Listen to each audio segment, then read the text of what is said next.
Hindi lang daw banta sa Pangulo at sa kanyang pamilya, kundi banta rin sa national security ang pahayag ni Vice President Sara Duterte noong November 2024. Sinabi yan ni NBI Director Melvin Matibag sa pagharap niya sa impeachment trial kahapon. Sagot dyan ng defense team, sabi-sabi o hearsay lang ang testimonya ni Matibag. Balita natin ni Sandra Aguinaldo.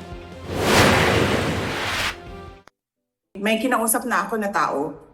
Sinabi ko sa kanya, kapag pinatay ako, patayin mo si BBM, si Lisa Araneta, at si Martin Romualdez. No joke. No joke. Hindi na umano simpleng banta kundi isang plano kung ituring ng National Bureau of Investigation ang pahayag na ito ni Vice President Sara Duterte sa isang press conference noong 2024 ayon kay NBI Director Attorney Melvin Matibag. Sapagkat ang tingin po namin dito ay inianunsyo ng ating Vice Presidente ang kanyang planong pagpatay sa Pangulo ng Pilipinas at mga nabanggit pang kanyang gustong ipapatay doon po sa kanyang pagbabanggit sa kanyang press conference. Sa pagsalang ni Matibag bilang testigo sa impeachment trial, tinanong siya ng prosecution, sino ang sinasabi ng bise sa press briefing na kanyang kinausap. Sabi ni Matibag, may natukoy na silang persons of interest kaugnay rito. Meron po tayong mga leads natin pong sinusundan at katunayan, we already have established persons of interest na maaaring makapagturo o tumukoy doon sa taong kinausap ng ating Vice Presidente o maaaring isa rito sa tinatawag nating persons of interest ang siyang talagang nakausap ng Vice Presidente. Tumanggi si Matibag na pangalanan ang mga ito dahil patuloy pa raw ang investigasyon at kailangan nilang protektahan ang kanilang mga informante. Itong persons of interest kasama sa pagpaplano at inamin sa inyo na mayroong pagpaplanong ginagawa para pumatay. Meron po silang impormasyon na magtuturo po dito sa pagpaplanong ito. Hindi sila yung kasama sa pagpaplanong pumatay. Sa ngayon po, Magtuturo lang sila. Doon po sa iba persons of interest, meron po kaming kinukonsidera doon na maaaring siya po ang kausap mismo ng Vice Presidente. Abril ngayong taon nang lumikha raw ang NBI ng Special Task Force para imbestigahan ang banta sa buhay ng Pangulo na ayon kay Matibag ay seryoso, aktibo at nagpapatuloy. Sa pagtatanong ni Lead Prosecutor Batangas Representative Jervil Luistro, ipinunto ni Matibag ang umunay pattern of violence na hindi lang sa mga pahayag ng bise, kundi maging sa ibang miyembro ng kanyang pamilya. Gaya ng pahayag ng bise noong October 2024. Gusto ko tanggalin yung ulo niya ba? Myself cutting his head. Na may pareho raw tema sa sinabi ni Davao City Mayor Baste Duterte nang ilunsad ang Rage Coalition nitong Abril. Isang ulo lang naman ang kailangan namin, ang ulo ni Bongbong Marcos! Yung pong video na yan ay amin pong naikumpara sa mga naging pahayag ng ating Vice Presidente na kung saan meron din po kaming bidyong binalikan na ang ating Vice Presidente ay nagre-repair din po sa pagtanggal ng ulo ng ating pong Presidente. Kung kaya't nakita namin po ang pagkakahambing ng statement po ng ating pong Mayor at ng Vice President Sara Duterte.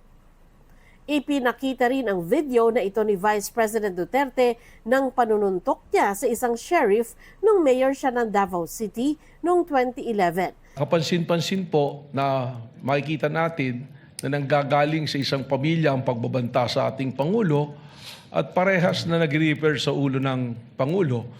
Kung kaya naman, iniisip po ba namin kung meron bang kasabwat o may sabwatan sa pangyayaring ito? Sabi pa ni Matibag, hindi lang banta sa Pangulo ang nakikita nila, kundi banta sa national security dahil sa anyay network ng bise at ama nitong dating Pangulo. It is a kinetic force na kung saan yung mga nakarinig ng kanyang pagbabanta ay gumagaya na rin at nagbabanta, lalong-lalo na sila ay nabibilang sa isang pamilya. Napansin ko nga po na tumaas ang antas ng kaguluhan. Kita natin, meron pong mga panahon na nating pong Pangulo ay nasa isang event na live, meron pong mga magko-comment na barilin na yan, meron pong mga video na nakuha ng ating CCD na meron nagkakasa ng baril at ang reference din po ay isang bala lang to sa ulo ng Presidente. So yan po yung kapansin-pansin na nagdudulot sa atin ng panganib sa ating Pangulo at sa ating pong pambansang seguridad. sa investigasyon ng NBI. Kinonsidera rin daw nila ang dokumento mula kay Arturo Las Cañas na tinawag ni Matibag na open source intel.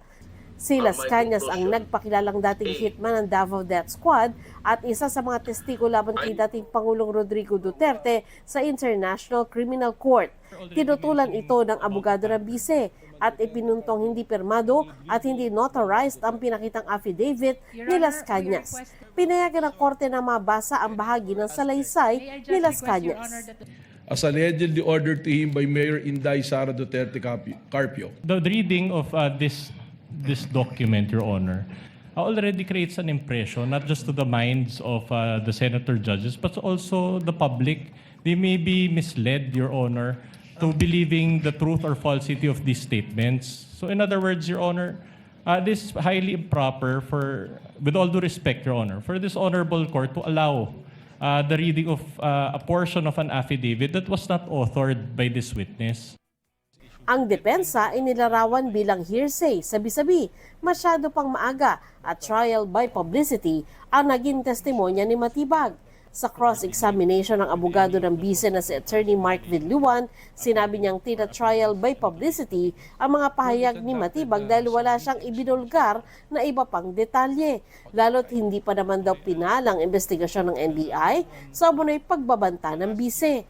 Isn't that a trial by publicity? Hindi po.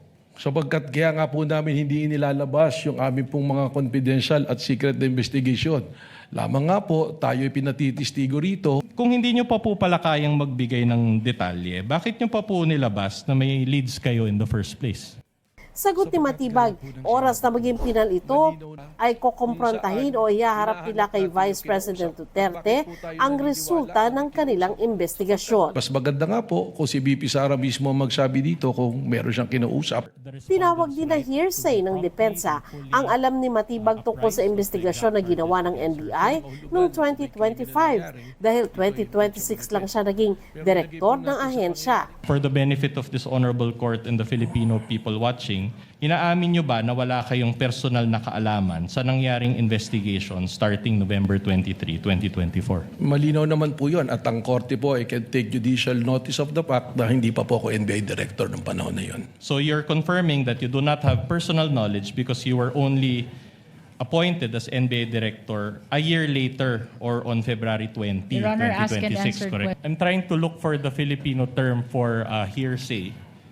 Ano ba yung hearsay sa Tagalog? Sabi-sabi or chismis? Entries in official records are considered as prima facie evidence of the contents thereof. And thus, it's exactly the basis of the witness in answering the question of the defense. The pages, Sa tangkang pagkwestiyon ng depensa sa motibo ni Matibag, ipinakita nila na isang asawa ni Matibag sa mga nag-endorso ng articles of impeachment laban sa bise. Pati mga critical na opinion pieces ni Matibag kung saan tinawag niyang bratinela ang bise. Ayon kay Matibag, katawagan ito na galing sa ama ng bise na si dating Pangulong Duterte. Inilabas din ng depensa ang isang graphic na nagpapakita ng mas mataas na ratings ng bise kesa sa Pangulo. Punto ng depensa, may betrayal of public trust bang nangyari? You mentioned that you have an ongoing investigation. Do materials like this, insofar as how Filipino people view or trust VP Sara, have an effect in your investigation? Ang ibig sabihin po ba nito, ang isang pinakakilala at popular na tao pwede lang gumawa ng krimen at hindi natin papapanagutin? Sandra Aguinaldo nagbabalita para sa GMA News.